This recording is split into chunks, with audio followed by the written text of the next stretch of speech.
Hey guys, so I am live from some sort of truck stop and I actually have no idea where I am.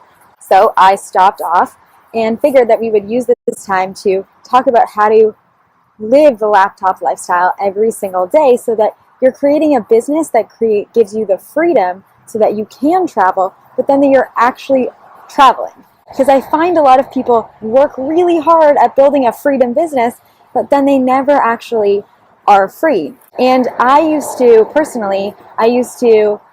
make the excuse that I had this sick cat, so I wasn't able to travel because my cat was sick.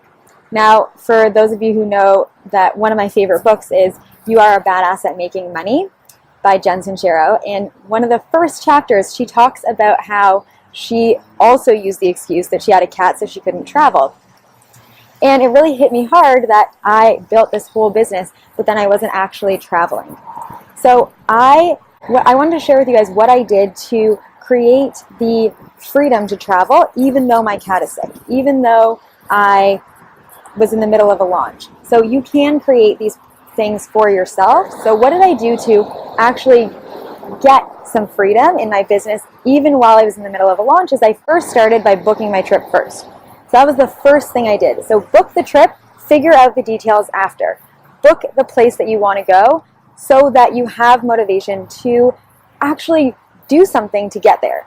Rather than saying, someday I'll go there, someday I'll book that trip, someday I'm going to travel there, that someday never comes. So I really was complaining a lot about how freezing cold it was in Toronto and how I really wanted to go golfing. So what did I do? I booked a golf trip to Pinehurst, which is one of the famous golf courses in North Carolina. And it's only 12 hours away from where I live, so I actually drove because in the back of my mind I was like, well, what if something happens to my cat? And so I drove there, I booked the trip, and then I found the cat sitter after. Now, I know maybe I'm crazy, but my cat is like my baby. So I know if you have kids, you're thinking, what if, how am I going to find help for that? If you book the trip, and then it becomes a non-negotiable to find the sitter, to find someone to take care of the kids, that's essential. So book the trip first, then figure out the details. So I found an amazing cat sitter. She was better than I ever could have imagined. In fact, my cat did get sick while I've been away, and she handled it beautifully.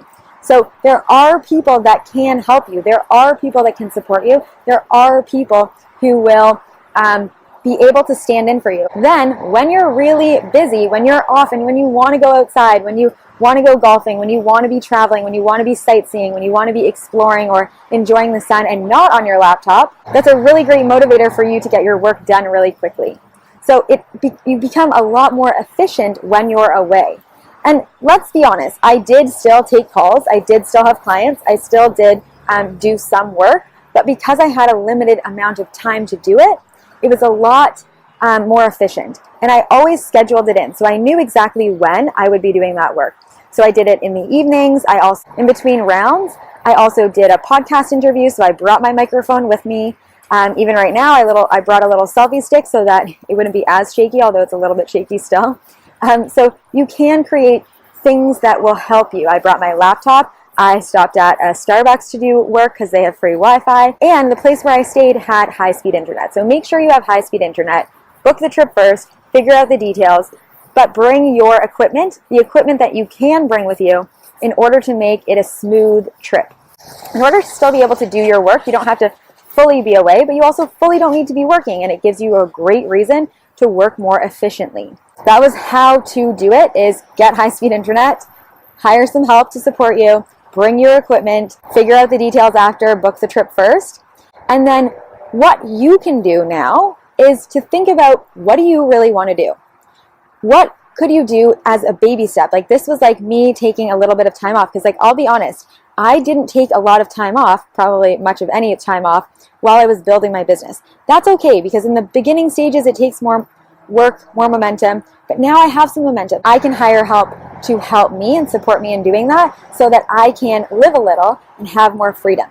So create a business that gives you the freedom, have systems, outsource, and then look for how can other people or other things support me in getting more freedom, in doing the things that I built my business for? Like, what are the reasons that maybe you guys wanted to build your business? Are you traveling? Are you having the freedom? Are you staying home with your kids?